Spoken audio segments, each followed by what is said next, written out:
Jeg har en kat, og ja, jeg har en kat.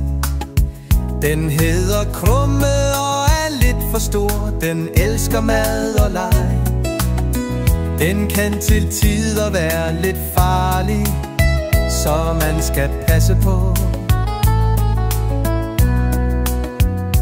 Hvis du klør den på maven, så bider den. Hvis du klør den på hovedet, så slikker den.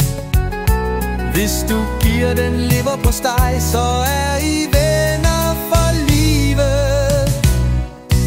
Livet. Jeg har en kat, og ja, jeg har en kat. Den hedder Krumme og er lidt for stor. Den elsker mad og leg. Den kan til tider være lidt farlig, som man skal passe på. Hvis du klør den på maven, så bider den. Hvis du klør den på hovedet, så slikker den.